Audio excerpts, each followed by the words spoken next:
Hello and welcome to the Books on Asia podcast, sponsored by Stonebridge Press, publisher of fine books on Asia for over 30 years, located at www.stonebridge.com.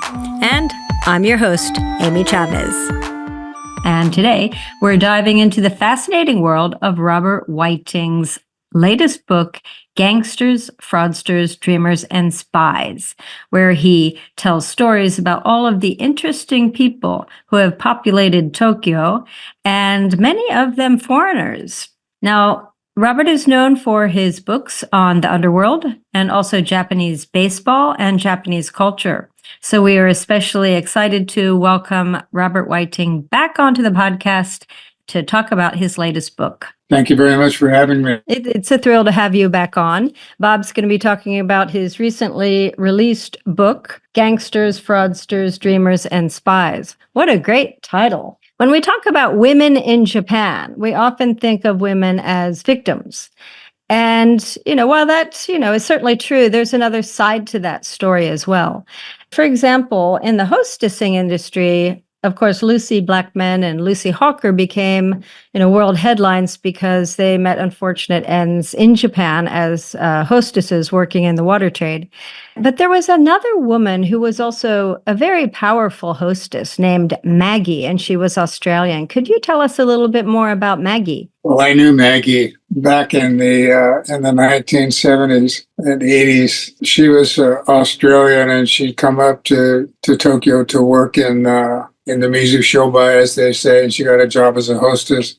But she was too loud, too aggressive, too brazen to really make it as a, shy, demure hostess, and, who has to flatter the customers and remember his favorite drink and light his cigarette and, act really subservient. It just wasn't in her character. She was a very boisterous person. But she, would hold these parties at her apartment or friends' apartments. And she had this way of connecting with well-known people, company presidents and important foreigners on the Tokyo scene, and she'd bring them together. So she got a job at this as a kind of co-host of this country and western bar called Chaps that was run by the people on the music scene in Japan. A lot of people went there. Movie stars came in, all the big famous ball players, Nagashima, Roy White of the Yomiuri Giants, Charlie Manuel of the Yakult Swallows. But she had a bad habit of giving away free bottles of champagne, which, really cut into the P&L statement. So Chaps was an extremely popular place, but she got into an argument over her use of the menu, to do favors for her friends. And so they got into an argument one time, and she grabbed his sunglasses, which she habitually wore, and threw them on the floor and stomped on them and broke them to pieces, and she quit. Now, in the meantime, though, even Chaps, they started doing really, really well when she started kind of schmoozing with all the clients. And even though she was giving away a lot of alcohol, still the profits were very high. Am I correct? Yeah, she had a way about her. The place was lively because she was there. She was unpredictable. You never know what she would do. She might get up in front of the microphone and sing a song or do a little dance, and, always fluting from table to table and sitting down and talking to the customers. It made them feel important. And so she opened up this place called Maggie's Revenge, the name of her bar. Love it. Typical of her to think of something like that. And so all the Tokyo businessmen and the athletes who left Chaps and started going to Maggie's Revenge. She had this thing about Maggie's Revenge being a place where uptight people were supposed to relax, and she didn't allow neckties. So somebody came in after work with a necktie. She had a pair of shears, and she would go over and cut the necktie off, and she would, hang it on the wall. So she would go to the customers who came in and cut off their neckties, even if they were expensive neckties. Right, there was a sign on the door as you walked in, or on the outside, as I recall, said no neckties allowed. Love it. She wanted people to relax and, let down their hair and be as noisy as she normally was. And that's so un-Japanese, and that must be what the customers kind of liked, is they were allowed to just do it, relax. Some people went there just to have their neckties cut off, and so they could say that she came in and sliced off my necktie, and then they would point to it hanging on the wall. And she had a couple of co-owners, Al Stampa and Joe Suzuki. Joe and Al had the same problem. They complained that she was giving the store away. They should give away these magnums of champagne to her friends. At one point, they decided to get rid of her. And so this boss of the Sumiyoshi Kai, that's just one of the leading social Yakuza gang in Japan, came in and said, we like Maggie and we want her to continue as a, co-proprietor of this place. And, if you fire her, you'll pay the consequences. And he brought in some men with him and they just sit down at the table and they order a glass of tomato juice or something. And they'd sit there for several hours and there'd be no profit, out of that. And so they said, okay. So they decided not to fire her. And then it turned out Al Stamp, who was fluent in Japanese, she asked him to translate a letter from her boyfriend in Australia to this boss of the Sumiyoshi gang over the phone. And he read the letter and he said, there's a shipment of fish that's coming in at such and such a time and place, and be sure to pick it up. And he said it was only later that he realized that, the fish was a pseudonym for drugs. Her boyfriend was, had spent several years in prison, was out, and he was exporting, I guess, because he was in Australia, drugs to Japan. One thing led to another, and she finally left. The situation became so toxic. They had to pay her off, a substantial amount of money. And so she eventually moved back to Australia, and she died, but she was fairly young, I forget, 50s or 60s. But she had a serious asthma problem, which she could never quite conquer. I wonder what she did when she went back to Australia. I don't know, maybe she helped out in her boyfriend's business. Yeah, one would think. Another intriguing woman in your book was a female Yakuza. As you mentioned in your book, that it's not often that there are women who are Yakuza, but she was the wife of Hitokiri Jim, right? Jim the slasher, I guess, in English. And I was wondering if you could, this woman carried around a revolver. Well, Jim was the child of Russian immigrants who immigrated to Japan during the Bolshevik Revolution. There are a lot of Russians who come to Japan to seek asylum. And his name was Vladimir Granby Oskus. He gravitated to the underworld. He was a big, tough guy. And he got, jobs in the Mizu Shobai, as they say, the water business, meaning bars and nightclubs. He was very good at fighting, and he liked to beat up Japanese Yakuza, which is how he got into gangs. He was a member of the Nihando Gumi, which ran Shibuya at the time. But they called him Shitokiri Jim. Shitokiri means slasher or killer. It depends on how you want to translate it. Nobody could pronounce his name. Japanese Vladimir Granby Ossa. It was just too much to handle, so they just called him Killer Jim. When they had this Japanese girlfriend who had worked in a bar in Shibuya, and she came to work in his bar. He ran what they called a catch bar, which is a bar with hostesses in it, and you have somebody standing outside on the street, catching people as they walk by and say, come on in, the first beer is free or something like that. And then, of course, you go in and have a couple beers and they present you with a bill that would cost you a month's worth of salary.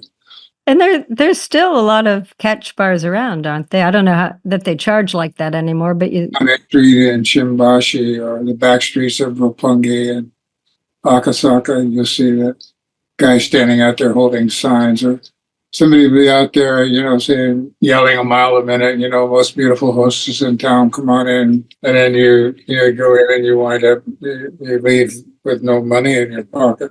Yeah, buyer beware. But she had some tattoos put on her back, like a lot of Yakuza did. It was a very laborious process, very painful, but to have some of these, elaborate dragon tattooed on your back with all these different colors.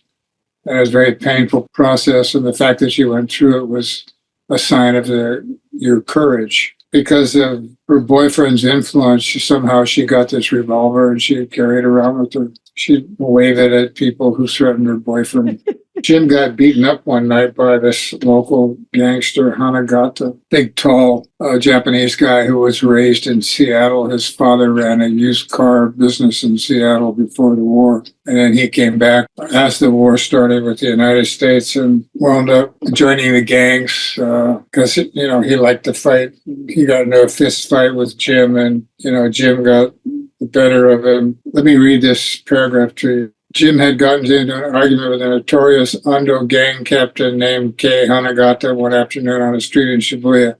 It was a chance shoulder bumping encounter that had turned violent. Then Jim came out on the short end of the fisticuffs that ensued. So, which means shit, cried the Russian Yakuza, picking himself off the ground. Who do you think you're dealing with? I'm Stokiri Jim. Jim dashed home, got his sword, and accompanied by his gangster wife, who had brought a revolver in her purse, set out to seek revenge. They found Hanagata later that evening, sitting on a public bench in the center of Shibuya. I've come to pay you back, Jim yelled. With that, he took a furious swing with his sword that sliced off the left shoulder pad of Hanagata's suit coat. Hanagata retaliated by knocking Jim to the ground and delivering several kicks to the head. When he saw Jim's wife reaching inside her handbag, he kicked it out of her hand and punched her in the jaw, knocking her unconscious as well. Vladimir Granby Oskus was carried to, I can't say it either, was carried to the hospital in a coma with a severe concussion, and several days later, Stokiri Jim died. Hanagata went to prison for manslaughter. Both men were immortalized in a pair of best-selling underworld books, Yakuza Tokoso, which means Gangsters in Conflict by Noboru Ando, the captain of the gang, and Keys of Scar by Yasuhara Honda, Yomiuri Shimbun reporter who had researched the Ando gang.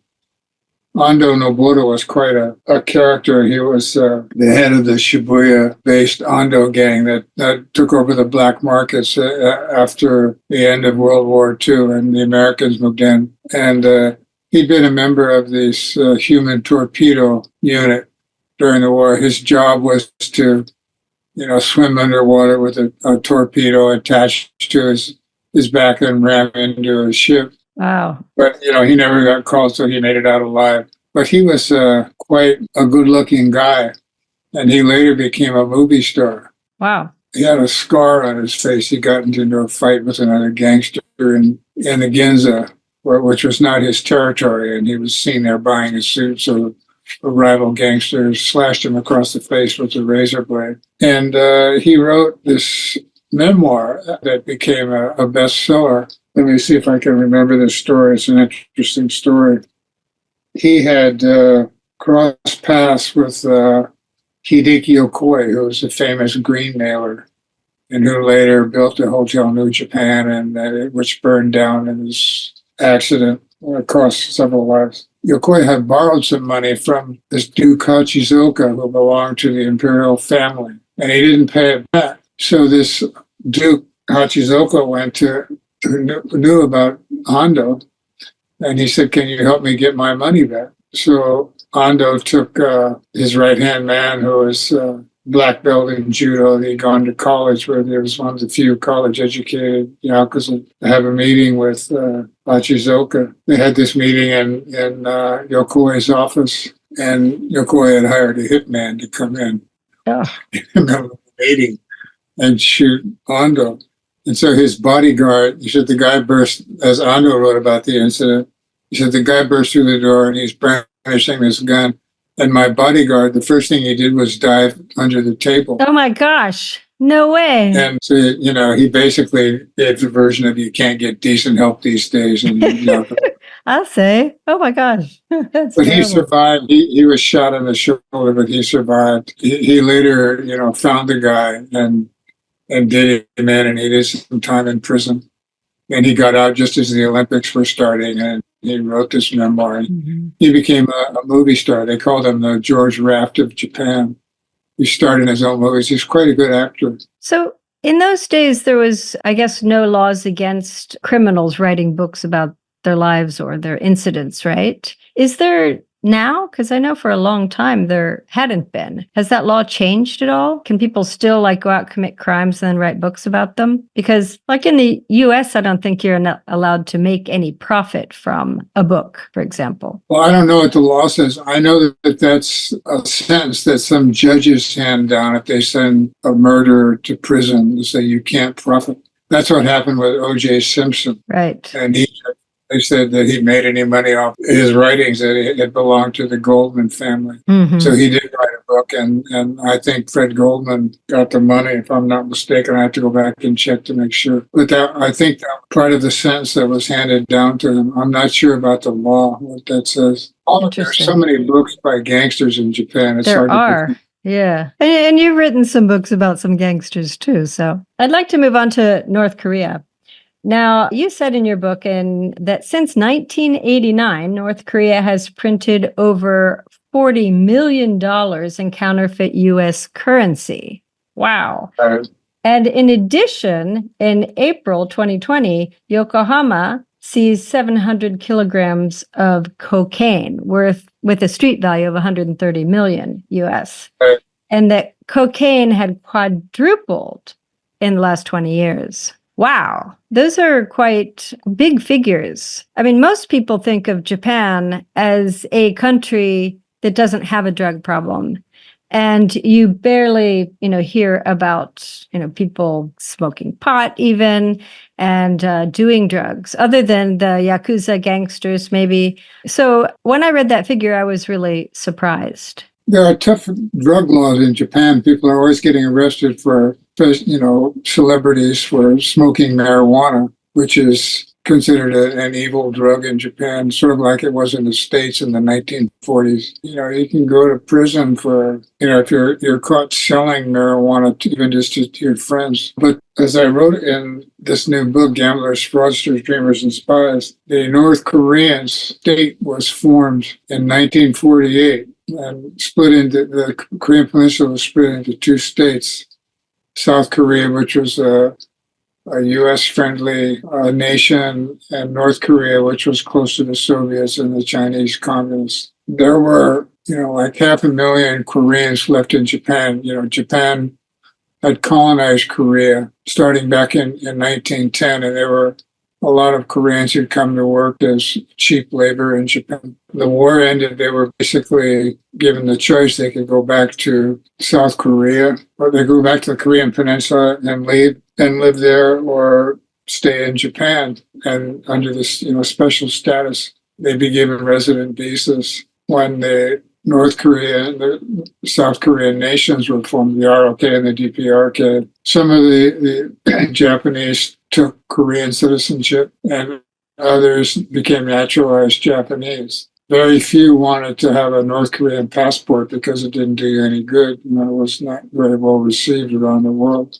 But, because of this, you had a large population of Koreans in Japan that had ties to the Korean Peninsula. And when the DPRK, Democratic People's Republic of North Korea, was formed, the North Korean government began manufacturing heroin and trying to sell it in Japan with the goal to addict as many GIs as possible, American GIs, so they wouldn't be able to fight in the coming war on the Korean Peninsula.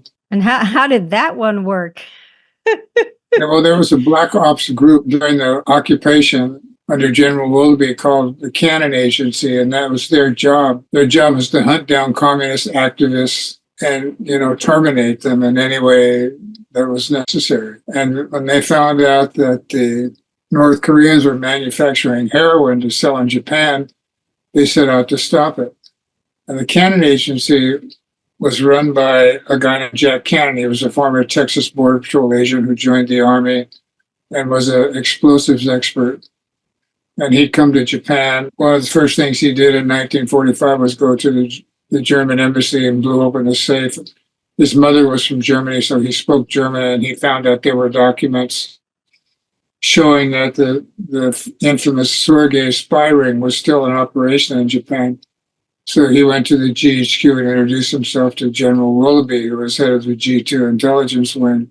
Willoughby also was from Prussia originally, so they had the German language in common. So he trusted Canada, and he gave him his own group, and he had 26 agents working for him, and many of them were Korean Americans from San Diego. So he outfitted them with a boat, and they had, foot tattoos on, and they disguised themselves as a Japanese Yakuza gang. Wow. And they sailed to Pyongyang.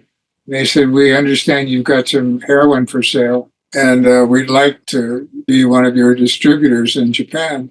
And so I interviewed one guy who was one of the surviving members of the Canada Agency a few years ago for this book.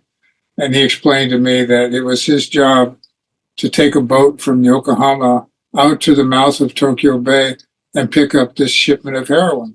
A Korean fishing boat would dump it in the water in a flotation device, and he would pick it up. It would be contained in these long tubular aluminum containers weighing about one kilogram each. And on it there was a label, Red Lion, which was the brand name of the North Korean heroin.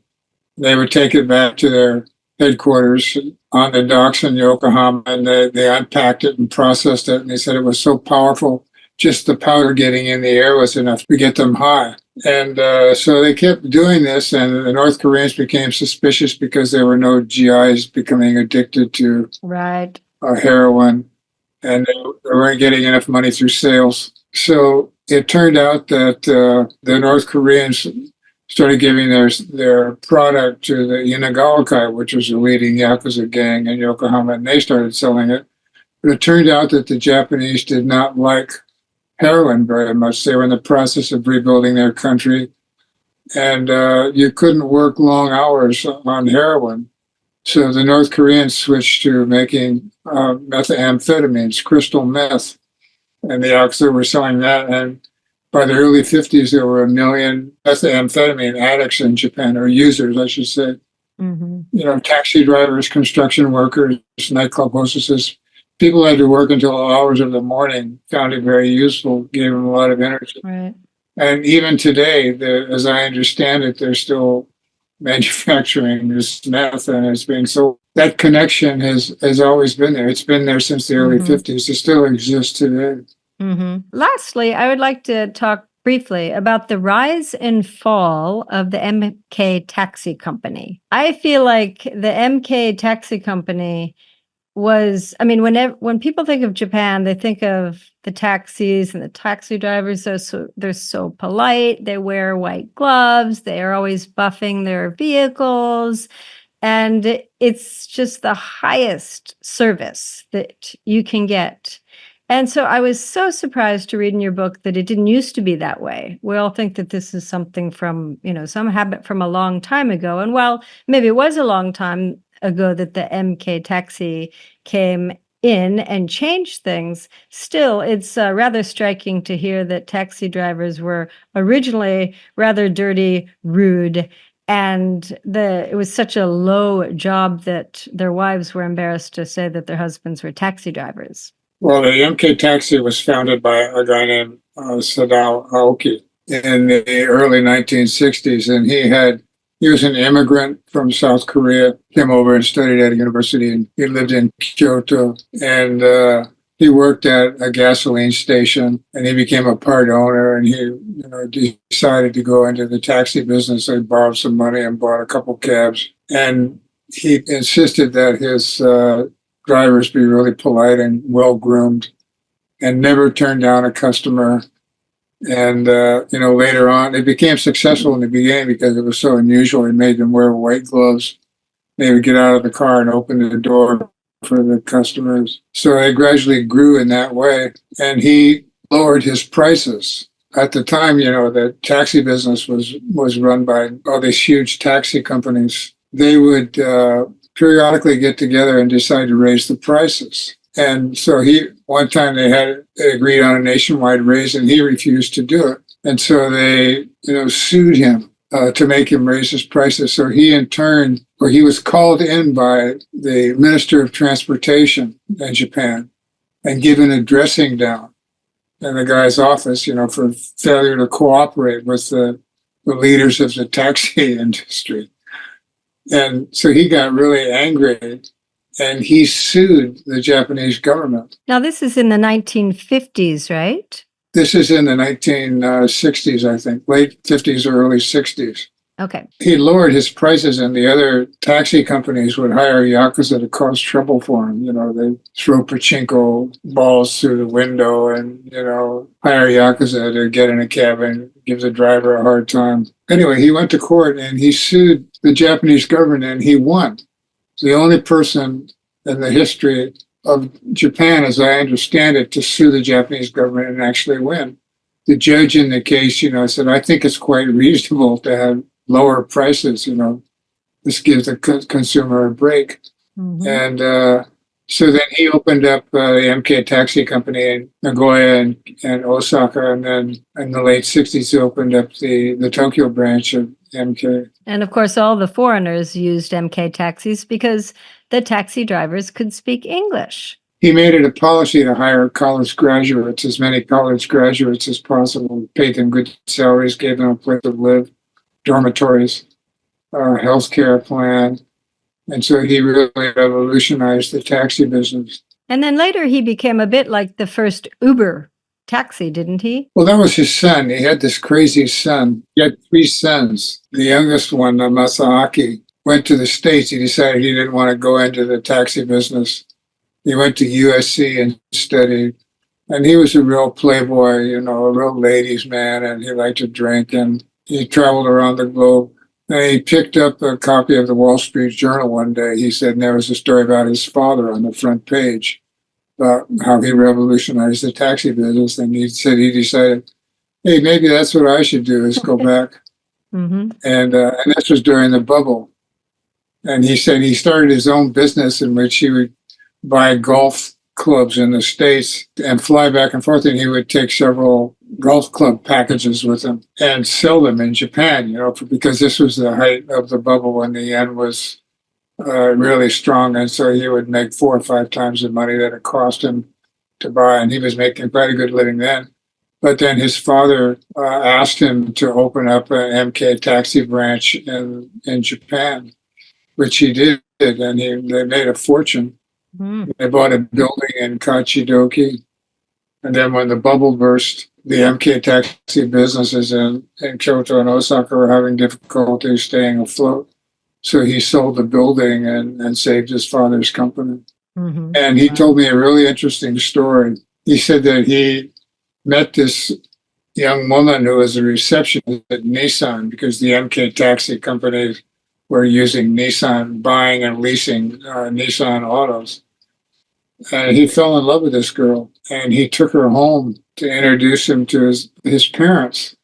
And during the course of dinner, she mentioned the fact that she was a full-blooded Japanese. And the father lost his temper and started throwing things and screaming and pounding the table. Says, how dare you, marry a Japanese woman? And he said he was really shocked at that, because he knew that his father had suffered discrimination as a Korean in the beginning. And but he said his father has always said, treat the Japanese with respect because they're our customers. Said, the girl just ran out of the house in tears, and he said he never saw her again. Said he had a choice. He could go marry the girl and give up his share of the MK empire, or vice versa. Yes. He went on to spend a really dissolute life. He was arrested several times for public drunkenness and balls. A really fascinating guy. One of the most interesting people I interviewed for this book. Great. Well, unfortunately, we're coming to the end of the podcast. We're out of time, but I usually ask people what their 3 favorite books on Japan are. But the last time you were on the show, you gave us your 3 favorite books. So I was wondering if you could just share with us, 1 or 2 recent books that you've read that you really liked. Well, I'm reading The Coldest Winter by David Halberstam about the Korean War, which is really good. Another one on my shelf right now I'm looking at is Careless Love, which is the biography of Elvis Presley. Oh, wow. Which is lovely. It's one of the definitive rock and roll books by Peter Gerlach. I'm not pronouncing that properly, probably. It's a 2-volume book. The first one is called The Last Train to Memphis. It chronicles Elvis's life from the beginning time he became a star up until the time he went into the army. And then the second one is called Careless Love, which chronicles his descent into drug addiction and making all these horrible movies that he hated doing. And then he's going to come back in Las Vegas. Sounds great. You do a lot of reading, don't you? I spend a lot of time staring at the computer screen trying to think of something to write. I have this Substack site that You have a great Substack channel. And I would encourage anyone to subscribe to that if they want to hear some more fantastic stories by Robert Whiting. They come from your background and all that time you have spent in Japan and Tokyo. So highly recommend that, as well as picking up the book Gangsters, Fraudsters, Dreamers, and Spies. And are you writing anything new? I'm doing a book with Greg Kelly, who was the Nissan executive who was arrested along with Carlos Ghosn. Right. I got to know him through Bill Haggerty, the former U.S. ambassador, and some friends. I got to know him at some social gatherings, and he asked me to help him do a book. Really interesting stuff, I think. Yes. I've got 100,000 words done, but it can't be published until, he appealed the one guilty verdict that he had in court. He was charged with fraud, 8 counts, and found innocent, not guilty on 7 of them. And the last one was kind of suspicious. It seems like a sop to the prosecution. But so he's appealing that. And the verdict's not coming down until the end of the year, early next spring. Okay. Takes forever in the Japanese court system, but it can't be published till then. Right. Okay. And you did give us an introduction to Carlos Ghosn in your book. That was quite, a nice little summary of, what has happened up to this point. So I would encourage people to also, get a taste of that there. And I'm so glad you're doing a book about this. It's quite a big topic in Japan and for those of us interested in it. It's very nice to see you again. And thank you for coming on the podcast. And thanks for that terrific book. Thank you for having me. You've been listening to the Books on Asia podcast, produced and edited by Amy Chavez and Michael Palmer. Logo by Alex Kerr. Sponsored by Stonebridge Press, publisher of fine books on Asia for over 30 years. They can be found at www.stonebridge.com. And I'm your podcast host, Amy Chavez, author of Amy's Guide to Best Behavior in Japan and The Widow, the Priest, and the Octopus Hunter, Discovering a Lost Way of Life on a Secluded Japanese Island. For more interviews, book reviews, and other features, visit the Books on Asia website at booksonasia.net.